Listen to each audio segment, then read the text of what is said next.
Hello and welcome everyone. Elena Rarick here with Transform Publishing and Transform International, here with one of our very special clients and upcoming author of Your Journey to Becoming a Great Change Leader, Tim Sparks. Hello and welcome, Tim. How are you today? I'm great, Elena. How are you? I am doing fantastic. Super excited to be here with you. And glad we were able to finally hit this record button and go live here because we had a lot of laughs, didn't we? We did. If only they knew what was going on behind the scenes. Oh, that is only for us to tell. So today we're going to hear from Tim and about his book and what you will experience through reading his book, Your Journey to Becoming a Great Change Leader. And so the questions, Tim, first off, are you ready to be in the hot seat? I'm ready. All right. Good. Ready or not, here we come. So here are the questions that Tim will be answering for you today. Number one, when did you realize you wanted to write a book? Number two, what would you say is your interesting writer's quirk? Number three, where did you get your information and ideas for your book? Number four, what does your family think about you becoming a published author? Number five, what was one of the most surprising things you learned about the process of writing a book? And finally, number six, do you plan on writing another book? And if so, what will it be about? So, Tim, from the top, question number one, tell us, when did you realize you wanted to write a book? Well, Elena, I think I've kind of had the itch to write a book for quite some time, but the timing was just never right. But I would say probably in the last 6 or 7 years, my career has kind of taken off, and I've been able to do some pretty awesome things with public speaking and things like that. And so in the last 6 or 7 years, I've really been wanting to write this book. And, it was always just hard to sit down and, never having done this before, it was hard to just kind of sit down at the computer keyboard and just kind of tap out a book. So I needed some special inspiration. And, back in June, I met you, and that kind of opened the floodgates for this opportunity. And it's really been an extraordinary journey. I can't even tell you how awesome this has been. Fantastic to hear. Well, thanks for throwing that compliment in there for me. That makes me feel great. I'm glad you're enjoying it, which I know you are. We have a lot of fun together. So I want to go back. You will know that I go off script a lot. So that's why I say you're in the hot seat, because some of this you don't know what's coming at Yikes. you. Okay. But you mentioned public speaking. So I want to bring everyone's attention to that, because you are a public speaker, and it is where we met in June. And I think our audience deserves to know that at the event where I met Tim, it was a what do they call it? I can't think. My brain's dying. It was a speaking contest, right? So yep. Yes, competition. Thank you for finding that word in my brain for me. It was a speaking competition, and Tim, you won, didn't you? I did. You did. And that's how I kind of scouted you, like, okay, you need to have a book because you're an amazing public speaker. And since our time working together, you went on to do more speaking, you're writing this book, and I hear that you're doing some corporate trainings now where you're going into some very large corporations and getting paid very well to go in and teach some of the content that's in your book, correct? I am. Yep. And it's like I said, it's been just an incredible journey, and I'm so excited about the path my career has taken. I wish it would have taken that path 30 years ago, but you know what? I'll take it. It's the timing is always right. So I'm just excited to be where I am. Very good. I'm going to throw another curveball so people really get the full understanding of where does Tim come from, because you weren't always an entrepreneur who spoke freely outside of your job. I know you did some speaking for your career that you've done, but you haven't always been an author either. So tell us a little bit about what your career life was throughout most of your years. Yeah, well, you're kind of stealing my thunder for question number 3, but I'll go ahead and throw this out here. But I've been in the human resources profession. I've been a human resource professional for almost 20 years now, and have had just an incredible opportunity to serve in the HR field for several Fortune 500 companies. And then prior to that, I was a teacher and principal for 15 years. So, I feel like I have this kind of unique perspective that not many people have, especially when it comes to talent development and training others. And I've always said that my my ultimate goal in life has always been to help others achieve their potential, whether it was teaching fifth grade or teaching corporate CEOs how to be great change leaders. That's been my driving force ever since I can remember, and so that's kind of a little bit of my background. Perfect. And just so all of you are aware, referencing question number 3, we're going to skip around, Tim, throw some curveballs at you. Oh my goodness. So where did you get your information and ideas for your book? So obviously through your career, correct? Do you want to expand on that at all? Well, just life in general. I mean, again, it's been such a varied career for me. And not just with education and then human resources, but just, I've taught everything from fifth grade all the way up through 400 level college courses. So I've got, a wide variety of teaching experience there. And then from an HR standpoint, I've, worked with multiple industries, including retail, healthcare, manufacturing. And so again, just a wide perspective and variety of things that I've done in the past that have really kind of yielded a great perspective, I think. Very good. All right, we're going to go back in time to question number 2. What would you say is your interesting writer's quirk? I would have to say that my writer's quirk, and maybe this isn't, unusual, but I'm still kind of old school when it comes to paper and pencil. When I sit down and write the book, I still sit at the keyboard and type. But when I do my research, it's paper and pencil. I have 4x6 cards all over the place. I've got sticky notes stuck everywhere. So I enjoy that. I don't know, that romance between the pencil and the paper, just to kind of get the creative juices flowing and really kind of help my brain wrap around the things that I'm researching. Very good. I will tell you, we had an author one time an older gentleman who grew up with typewriters. So when I received his manuscript, it was in the mail, typed from a typewriter, and we had to type it all up for him because he did not want anything to do with the computer. So we all have our different quirks, don't we? We do. All right. Question number 4. What does your family and your friends think about you becoming a published author? Well, I would say they're very proud. My mom especially can't wait for the book to come out. She's excited about getting the first copy. I promised her the first copy of the book. But I would also say probably a little shocked and surprised. My whole life, and of course your family knows you best. They know who you are inside and, growing up as a kid and everything. Kind of believe it or not, I've always been a very introverted, quiet person. So, over the years, I've learned how to come out of my shell. And especially when I get on stage, it's almost like a transformation. I become a completely different person.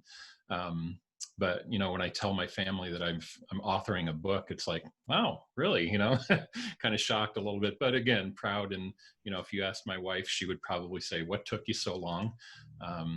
But very positive support from my friends and family. That's awesome. So they're wondering how such a quiet person has so much to say. Yes. Yes, exactly. Because if I remember correctly, your book has over 30 chapters. It does. Yeah. It is going to be. And that's trimmed down. That it is. Yep. We did delete a few chapters going, let's combine some stuff. But yeah, you definitely have a lot to say. And let's talk about the book cover because that's part of your family. Do you want to tell us about that? Yeah, very excited. The beautiful girl you see on the cover of my book is my niece, Kristen, and I'm just really excited to be able to share that with her and have her share this with me. It just really makes the whole experience that much more special to have a family member on the book cover, and just love the fact that she's doing that for me. Perfect. And I do know your wife just adores you and your accomplishments of this book, because when we have our weekly meetings, a lot of times we're blessed to be able to talk with her too. And she pops in and says hi. And I know she's your second pair of eyes after you read it. I love that you guys sent photos to me the one time you were sitting out. It looked like camping somewhere. I don't think that's where you were, maybe at a park or something, and you had your manuscript and reading over it. And Yep. You are a very blessed man to have such support. So Yeah, it's I great to really am. see. My wife she's been my biggest cheerleader my whole career. We've been married for a little over 38 years now, and so she's the one that tells me tells it like it is. She tells me exactly what she thinks, but she does it in a way that really motivates me to be better, motivates me and encourages me when I do well. And I definitely would not be here without her. Very good. Very good. All right. On to the next question for you. What was one of the most surprising things you learned about the process of writing a book? Yeah, I think that when I first started this, I kind of figured, I've heard of writers going through things like writer's block and things like that. And when I first started, things kind of came in spurts, right? I would sit down and struggle to write a paragraph or two, and then at other times I would sit down and sometimes write a chapter or two. So everything kind of came in spurts. But as I got kind of in the flow of the book, I learned that um, inspiration comes from everywhere. So, I kind of liken it to an illustration I give sometimes. Did you ever go and buy a new car and you find that perfect car on the lot and you think, oh, this is great. This is so unique. This is just fits me perfectly. And, people are going to love this. And then you get in the car and drive home and you see 50 cars on the road just like it, right? So that's kind of how when I finally kind of got zeroed in and focused on what I was doing and into the book, inspiration came from everywhere, and every situation that arose or every person that I talked to kind of gave me some kind of inspiration to put in the book. And so it's really been kind of fascinating to see that. Very good. I will say that happens a lot with our clients. I was actually reading a book over the weekend, and if I could remember what, live a life beyond amazing, I think I was reading, and there was a clip in it, and it reminded me of one of our authors, and it was something that uh, I don't know, some famous singer from U2, I think, said a Mm-hmm. quote or something of his. It was a long paragraph.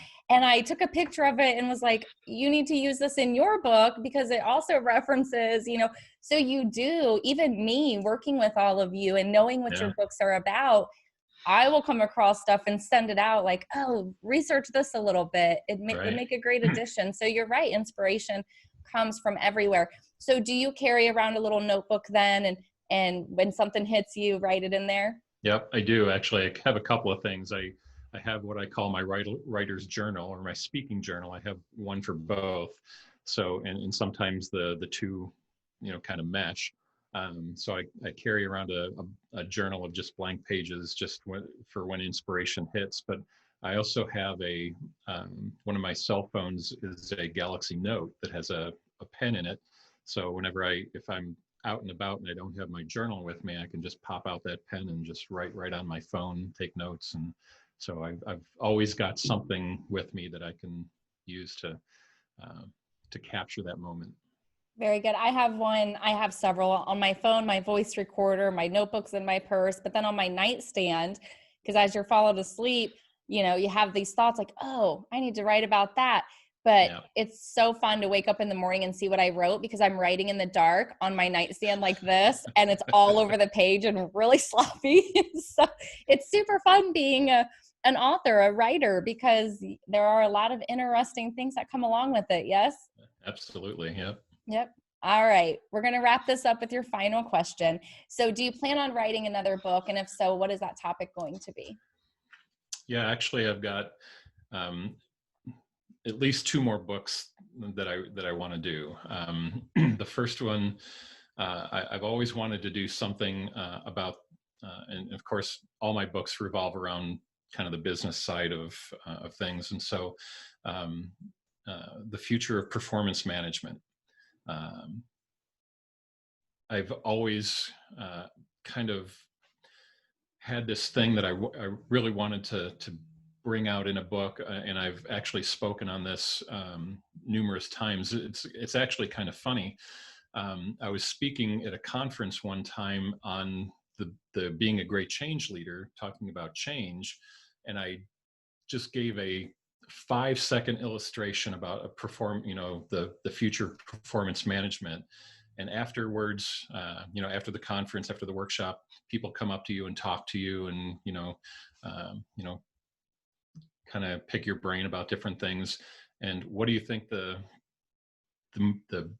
most the biggest topic that people wanted to talk about after that session was that 5-second blurb that I did on performance management. It's really kind of a hot topic, and it's been for quite some time, about annual performance reviews and whether or not they really add value, and what could be a better process. The performance management annual performance reviews, business has changed, and talking about change in this book, business has changed exponentially over the course of the last 20-25 years, but the performance review really hasn't changed at all. It's an antiquated tool, in my opinion, that needs to change. So that's one book that I want to tackle. And then another thing that's really kind of near and dear to my heart is building mentoring programs, coaching, apprenticeships, and internships. Again, all about talent development, because that's where my strengths are. That's my wheelhouse. But when I worked for one Fortune 500 company, I was fortunate enough to work on a committee that built the mentoring program for the entire corporation, and it became such a robust program that word got out, and people wanted me to come help them build their own mentoring programs. And that's actually how my speaking career started. I started going to different local chapters for SHRM, spoke at the state conference, and then spoke at several state conferences on how to build a successful mentoring program. And that's when I really kind of fell in love with public speaking, really realized that that's where my heart was, and that's what I wanted to do. Well, I will say you are excellent at it. Obviously, you won the trophy at the event where we met. So you are definitely great at what you do. And, your book is awesome. And you are such an amazing writer. We get a lot of authors who come and they don't have the writing skill, and they're can be difficult to work with, just because you're trying to teach them and get them up to where they need to be. But you really came guns loaded, really know what you're doing. So it's always a pleasure to work with you. And I will say the one thing I love about your book is not only are you teaching people, what it is you came to teach them, but you give such great stories inside the teaching. And I've learned so much from your book. And I mean, about all the different companies out there. I know you talked about Abercrombie and Fitch and Disney and different things. And it's like, wow, I didn't know that about these companies. Yeah. And it's very, very interesting. It's hard to put your book down. So I know it's going to impact a lot of people. Well, you're welcome. All right. Well, Tim, thank you. It's been awesome having you on. And I will see you on the other side of the camera. And for all of you viewers out there, while you are waiting for Tim's book, Your Journey to Becoming a Great Change Leader, to hit the market, go ahead and take a moment to go over to timsparks.us and see everything that Tim has to offer. And definitely, if you're looking for a great public speaker who can teach your audience a ton, oh gosh, so much stuff does this man know. And he's super great and super entertaining. Definitely check out his speakers page on the website at timsparks.us. All right, that's it, Tim. Again, I'll see you on the other side of the camera. For everyone else, be blessed.